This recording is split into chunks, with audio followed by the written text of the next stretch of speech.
Ladies and gentlemen, Side Strafe back with some more World of Tanks, and today we're going to be covering a few replays from over the weekend. We're starting things out with the German Tiger Tier 7 heavy tank, and you might notice that I actually have some new sound effects in game. I've got Gnome Father's engine sound pack as well as his gun sound modification loaded up. I'll have some links in the description below if you're interested in checking those out. They really add some great detail to the sounds within this game, because that is the one thing that Wargaming has always failed to perfect within this title. Each tank has its own individual sound pack for engines and gunfire, and it's absolutely fantastic. Not perfect. Could use some work in some areas, and in some cases some people are reporting performance issues, but I find if you lower the volume to certain areas, to a certain level, you should be alright with it. But anyways, back to the game at hand here. We're just trying to maintain some long-range fire support with the Tiger 1, dealing with a T-29 at range. Not usually a good idea. Remember, we're an extremely boxy, flat tank, and can generally be penetrated from multiple angles. So you're very much a sniper heavy. And here I'm just trying to take a look at the minimap and think about what we're dealing with. I'm trying to get into a side scrape position here. As you can see the way I'm angling myself. Looking down the line, there's a VK. Waiting for him to perhaps pop out, but I take a hit there. Not sure from what. Throw one out at the VK and then go into retreat. Maybe it was the Jagdpanther in position. Couldn't really tell, but it seemed to come from an invisible target. You can see there that, yep, it does look like it might have been the Jagdpanther. That actually went through my gun mantlet. So, as most of you know, the Tiger can't really take a hit anywhere unless you're properly angled or side scraping. So you just have to stay back and snipe with your extremely accurate gun. Now here we've got our two KV-1Ss dealing with threats, and I'm obviously not going to join them. I'm thinking about perhaps flanking the enemy here. There's the Sherman. Boom! Right into the center of his hull. And there's a Type. Can we get a shot out at him? Nope, not reloading in time. And I'm thinking, you know what, let's look at this VK. Shot out, not doing well against me, but one goes right into him. Now we've got a 25 AT. Slams us good there, but we pay him back. There's a VK. Shot out on my angle. We're going to come around. He decides for some reason to look the other direction as he is getting flanked by that KV-1S. There's still the T-29 and Jagdpanther. And now we've got a Black Prince here to back us up. Slow, but lots of armor. We're going to throw a shot out into the back of the T-29, trying to track him. It didn't actually work, but it did damage him. I'm thinking, you know what? Typical tactic would be to play the peekaboo game and just try to engage him, but we know that he has an insanely effective turret. You don't want to deal with most American tanks in hull-down positions. They are known for turret armor, and the T-29 is a prime example of that. So, you know what? I say I'm going to take some extra time to flank while the Black Prince engages in a slugfest. Because the Black Prince has lots of armor, and that's what he's built to do. Brawl. Jagdpanther not expecting me on this flank here. It's going to be tough for him to turn around. He's got no turret, and he's done. Black Prince actually finishing him off. Now we have the T-29 who has his front towards us, interestingly enough, which might have been a good idea, but there's another shot right into a prime weak spot, that machine gun at the front of the hull. It looked like we were going to lose the city, but the Black Prince and I managed to bring it back. There it is. So now we're just worried about the rest. It's 10-9 in regards to score. There's an AT2. We know he's got some stubborn armor. Weak 6-pounder gun, but he's got that rate of fire. I was a little overconfident at this point. As you see, I'm about to take some damage, and I start to get a little worried about that. We're already near half, and quite a few left. Taking some more smacks. I didn't actually see where that one came from. See the shots just continuing to ring in. There's another one. Ow, 2 right there in succession. That's bad. I'm like, okay, I'm a one-shot to a larger tank, and then the A2 can whittle me down if I'm not careful. So I'm thinking it's time to just hide behind this building and enjoy the architecture.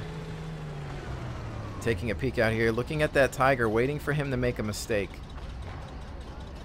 You can see the tracer fire along the lake here. Worried a little bit about that AT2. I think I might have a shot. He's forgotten about me, and he's done. Right into the side there. There's that Tiger. Is he going to make a mistake as he comes out? 254. He's aware now, and he's coming out to look at me. I saw his turret move around, and I went to take a snapshot, but I pulled back at the same time, hitting the building in front of me. I was worried about getting hit. I know that he could have one-shot me, and I wasn't going to deal with that, so I just backed up immediately there. But you can see that we've already got the top gun for this game, and we're just worried about taking out that Tiger safely. There's also a Hellcat moving in to assist. And there we go. Nice accurate shot. Loving the new sound effects as well. Hellcat. 236. He's a one-shot to anybody. And who's going to grab it? The Black Prince. Taking it. Let's go ahead and look at some of the stats. That was one that started out a little rough, but we managed to bring it back in the city fight, and I think just flanking was the key there. You saw we went around that T-29, and the T-29 was actually doing something kind of smart. He had the rear of his armor protected by a wreck, but then he had his front armor facing the other direction in case somebody was to come around him. He would at least have better armor up front. However, we know that American tanks don't have great hull armor. There's a lot of weak spots. It's generally easy to penetrate even without those weak spots, but I kept aiming for the machine gun port anyway, and we were able to finish him. It was just bad luck for him. I think he had thought that the Jagdpanther might cover his 6 for longer, and maybe he didn't expect me to actually just go around, but you never want to deal with that kind of tank in its hull down position. He wants you to engage like that. But you can see how many rounds we threw out here. I'm going to go to the next page and see that we did 3,021 damage, grabbing 7 kills there, which doesn't happen for me often, but when it does, it's oh so sweet. You know, good job, the Black Prince and the rest of the people on my team that managed to carry it a bit there. That Black Prince, the gun is not my favorite thing about it, especially when you're in the lower tier, but it has some insane armor, and I knew that he could win in a brawl against the T-29 if he wanted to just outlast him. And then here we've got some more detailed statistics. 18 shots fired, 15 of which were direct hits, and then 15, of course, penetrations. So direct hits 15 pens, not bad, but also a good tiering and a pretty decent matchup for us there. So let's go ahead and take a look at the next one. All right, and our next matchup, of course, featuring the AT-8 British Tier 6 tank destroyer. This thing is basically a mobile bunker, as you'll soon see. However, as you may also notice, we have an M3 Lee who is already complaining, as the game has not even begun. He's pretty much in the mindset that this game is over because we are not communicating with him and that we're not talking tactics. Well, welcome to World of Tanks and enjoying a pub match. So, as you can see here, he's already given up. I'm just going to go up the middle, he says. He decides to take one of the worst routes in one of the worst tanks. He just wants to go straight up the swamp line, which, as most of you know, is rough terrain, which is actually going to slow you down a bit. There he goes in the wedding cake. He's given up on life. That is it. I'm glad I do not know you in reality. So, I'm trying to see if I can get a shot off on this PZ-38. No dice. He has lit up at least a Hetzer. One shot out, but it's a miss, unfortunately. The AT-8 has a really good rate of fire. Decent penetration. But more than anything, this is an assault tank, as the name implies, and it's all about the armor. 200 millimeters at the front and 100s on the side and rear. However, you're only going to do 20 kilometers an hour, so it is painfully slow. You have to pick a direction and stick to it. As you'll see in this replay, mobility is definitely my problem. And my thought process here was like, okay, let's try to get to some of the typical tank destroyer locations. And I've had some luck with this spot in the past. Just trying to pull up. No eyes on that Hellcat. We've got two mediums trying to deal with him. They're looking to grab some attention, but I'm obviously not going to try to get up the hill with this beast. So I'm just going to hold the line. I see that they've got a Hellcat trying to flank them, but we're in a proper position here. It looks like an unupgraded Hellcat, but we make short work of him. And you can hear the artillery with the new sound effects just flying overhead. And now we're just holding here, idling, trying to turn around. You can see that rotation speed is really bad as we're trying to focus on this Hetzer. Going for a lead shot, just missing, maybe going right over him. And then another shot out late, but they managed to take care of him at base. So with the score at 7 and 8, I'm thinking, okay, well, this is either going to go one of two ways. And I'm in a position to watch over a couple of different angles. I can't watch all the way down to the west. That's going to be out of my view range, and that's a problem that I have. There's an M37. I think he's just trying to retreat or maybe reposition himself. I'm not sure what he was thinking there, but he's just zooming out there. I think maybe our artillery is working on trying to get some shots, maybe predict his movement. And now it's just down to camping, holding this line. I've got binoculars, but I don't have a camo net, as I do consider this more of an assault tank. Generally, it's best used breaking lines or defending bottlenecks, so I don't really utilize camouflage a lot with it, but here camo would have definitely come in handy, although I don't think I need it too much. There's a great silhouette. You like to see the wedding cake, we call it, for obvious reason. Multiple tiers of turrets. It's a giant target, hard to miss, as you can see there. One of my favorite things to shoot at. This guy's still complaining in the chat. He wants his Lee back. I'll tell you one thing, ladies and gentlemen, that is the one tank that I never wanted back. I hated that thing. Maybe that's why he's so disgruntled, because he has to drive that hideous monstrosity. So now it's one of these games that's like, okay, well, they got us beat by a tank so far, and is this going to be the waiting game? Is it going to be a draw? You know, am I going to have to push forward in my slow assault tank? Just hear that arty slamming across the long range. And I'm going to push up just a little bit to maybe try to get some more range here on the battlefield, just in case they try to push across the other side. You can see there's a tank destroyer on the other coast, and really I can't see over there. That's just too far out. We're losing units there. Another 2 down. Now this is where I get really nervous, because it's me, a Hellcat, and 2 pieces of artillery, and they've got a full complement of vehicles that are at full health. So I'm thinking, I mean, this is just over. This is a bad game. The guy in the Lee is just gonna be right, and we're gonna lose this. And if anything, you hate to see that. You know, when somebody on your team thinks that your team is gonna lose and has a bad attitude, you really want to prove them wrong. But maybe here's a chance to do that. There's an M4 who, for some reason, thought it would be a good idea to just drive out in the middle of the open. He's already at half health. They put another round into him, which also takes his track. Done, right into the side. And there's the M37 artillery piece. What is he thinking? Driving out there, we lead the target. smashing his face in. I'm not sure what the thought process was there. I don't know what possessed those vehicles to move out into the open like that. I've replayed it in my head, and I can't figure it out. Maybe they thought, you know what? Let's just go scout and take these guys out. We've got this game.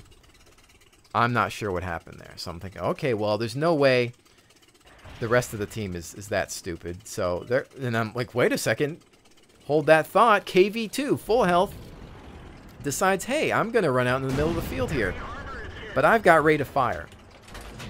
And remember when I spoke about alpha damage versus rate of fire? Here's where rate of fire is king. Because I can continue to track him, damage, track, damage, track, damage, or track and damage, depending on where you manage to hit and what type of tank you're dealing with. KV2 knows he's getting hit from the side, but it just doesn't matter because he can't see me. I'm invisible. Shot out. Another one just went a little low there. Was trying to go for that center. Boom. Done. Again, what possessed him to move out there by himself? What possessed him to move out there as the third tank? Why didn't they all move? If they were going to do the charge, at least everybody do it at the same time. But they did it almost one by one, single file, and then the KV2 showed up late. It's like somebody said, all right, let's just all charge, and they just did it at different speeds. They obviously didn't get the memo on how to properly take care of that. And then behind me, we can see we've actually got the Sturmpanzer moving up and getting a position here to perhaps get some more angles on targets. And then in the back, we've got the M37. So it's just me and Artie. And now I'm thinking, okay, there can't possibly be any more idiots on their team. I have to do something. Well, what am I going to have to do? So I'm kind of, you can see that I'm moving around here. I'm getting a little antsy. I'm thinking, 5 minutes left. Now it's just me and Artie, which means it's always up to me to do something. What am I going to do? I'm so slow. I either have to attack their base and try to light them up, or they're going to attack our base, and I'm going to have to try to get back there. So this period of time here, it's just me thinking. It was really difficult for me because I felt like this game for me personally was going pretty well. And I didn't want to muck it up. So I didn't want to make the wrong decision. And I felt that with that grill still up on their team and a tank destroyer, it was going to be really hard for me to press their defenses. So I'm still just kind of waiting a little bit longer to see if they mess up. I'm waiting to see if they're going to make a movement, because I don't want to be the one to attack. Even though I've got a lot of armor, I do have some critical weak spots. The cupola here and these machine guns on the top of this vehicle are weak. And everybody knows it. And most people generally aim for that. However, there's now an enemy TD at our base. And I'm flipping around here. I have no choice but to head back. We lose... Actually, we take out the Su-85 via the M37. He's moving in and gets destroyed in the process. Now it's up to me. I say here in the chat, I'm super slow, but here goes. And I'm thinking, am I even going to be able to spot in time? You know, how many of them drove back? Did all 3 of them drive over the other cap? I mean, if it's more than 1, then yeah, you can see this thing is at least 2 tanks, I believe, capping at this speed. I'm like, oh man, we're going to lose to a capture. And luckily enough, we managed to spot. I'm holding position here, aiming. KV1, there's another smack. I'm thinking, okay, now we need to hit the other guy to stop his cap. Boom. Done. So we've reset the cap. Shots in. There's armor bouncing. Another one out. Amazing rate of fire here by the AT-8.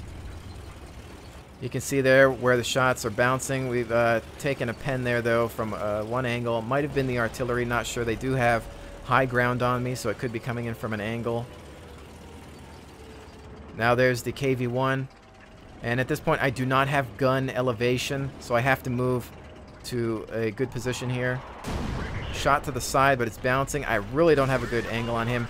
I'm getting hit by this grill, and at this point, I'm just panicking, so I forget to heal my loader. I have a health pack. I forget to use it because I'm in a panic state now. Shots bouncing off my armor. I don't know that the KV-1 knows where to aim. Still bouncing shots. Rounds coming in from the Sturmpanzer. I'm just trying to fire in on him. Hopefully trying to get to that hull. There's another shot in. I'm taking some damage now. This isn't looking good. Shot to the center hull of the KV-1, aiming for his weak spot, hopefully trying to get that driver hatch. I'm bouncing left and right here. I've gone through a couple premium rounds.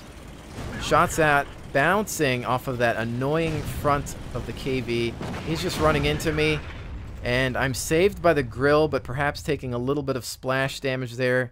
He manages to finish off the KV-1. I'm also tracked.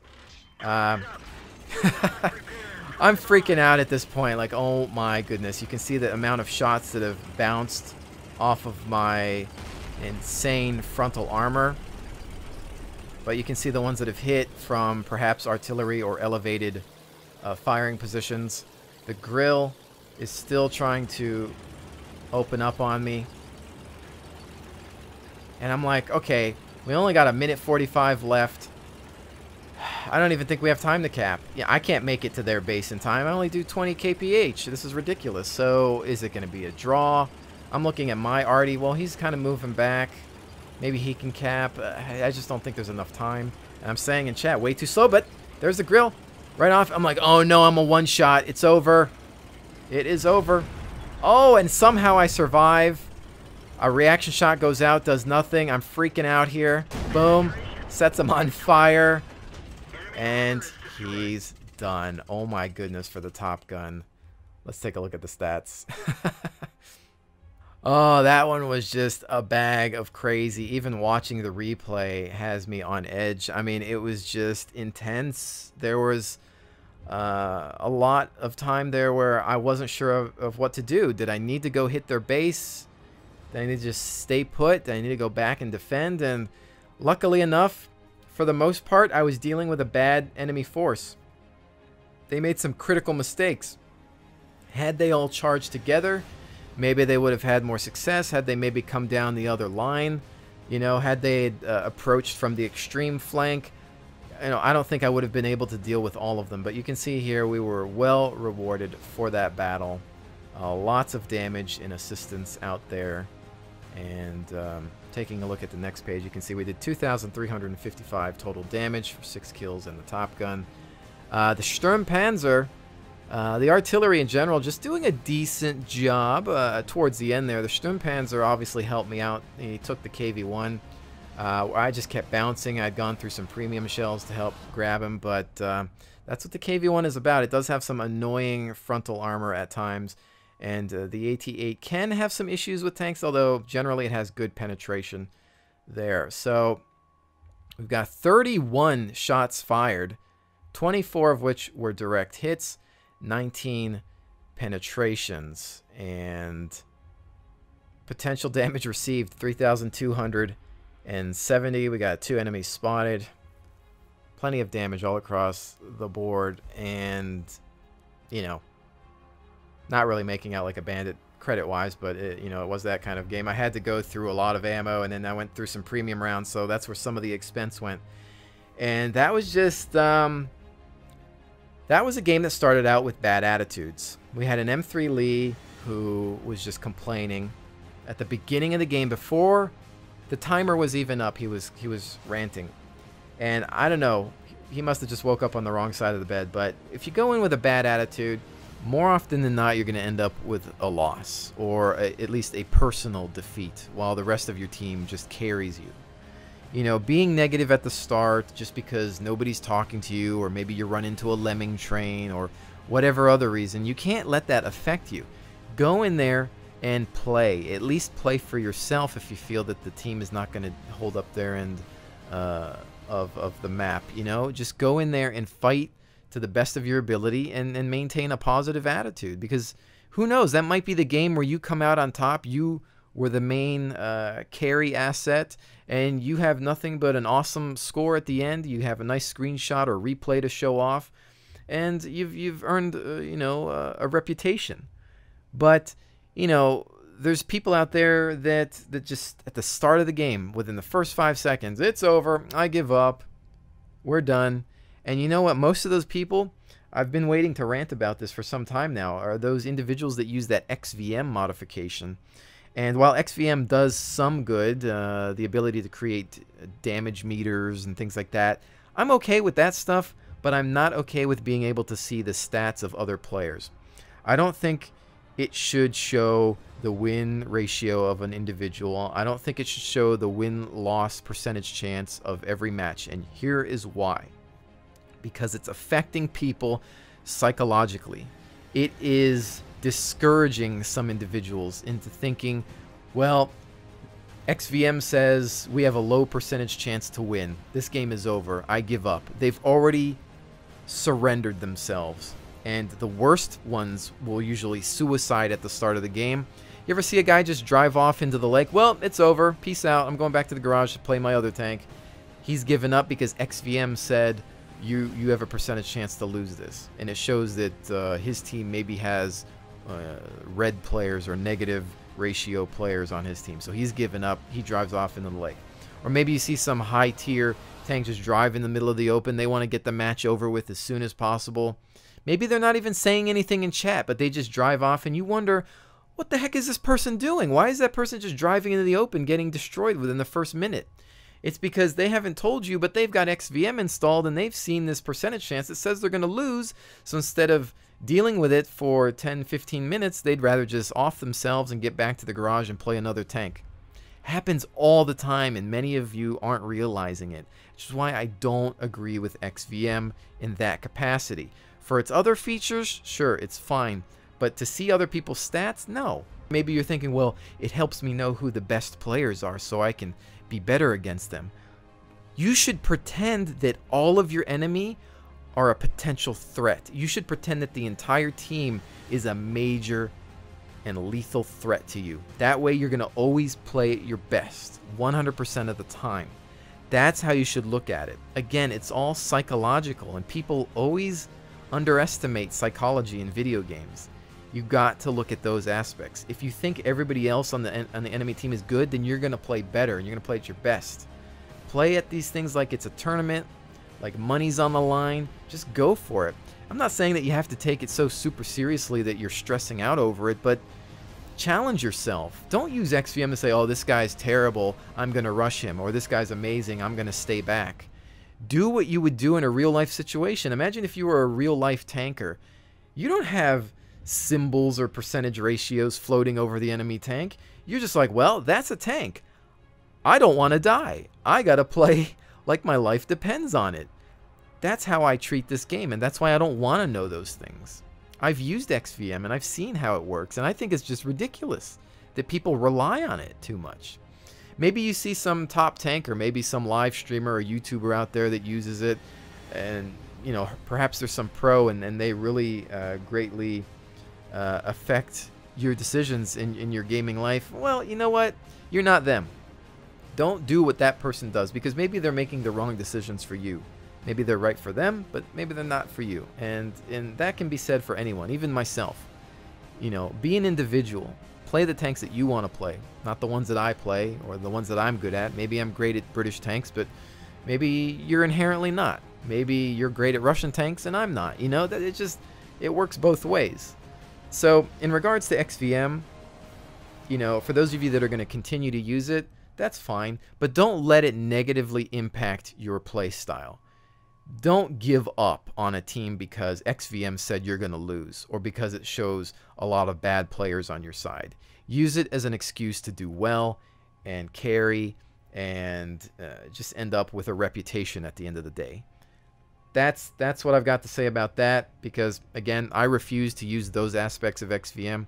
I'm fine with, you know, damage meters. I've even looked into maybe getting something like that for myself, or maybe some other map modification or something that might just be a little bit helpful, or things that I think should already exist within the game. But I'm just saying, I'm just tired of seeing people drive off into a lake or suicide or give up on us because some stupid mod told them we were going to lose. You know, I've had enough of it. And quite frankly, in some instances, I almost think that those kinds of things should be illegal, and I really wish Wargaming would put their foot down on certain mods, because there are some things that are just unacceptable. I'm a big modder at heart. You know, I grew up with mods in video games, and I'm cool with most of them, but there are some that I think cross the line, And XVM is one of those that starts to cross the line in some areas. That's all I have to say really about that. It's no offense to people using it, no disrespect. I'm just saying I don't agree with being able to see stats because I think it affects people in negative ways, and you should treat everyone as a potential threat. So that was a little long-winded, but I've been actually meaning to discuss the whole XVM scenario for some time now. Please use your best judgment when looking at that kind of stuff. Play to the best of your ability all the time, regardless of what some code tells you, okay? Just leave it at that. But anyways, ladies and gentlemen, I want to thank you so much for joining me once again. I will definitely see you on the next one.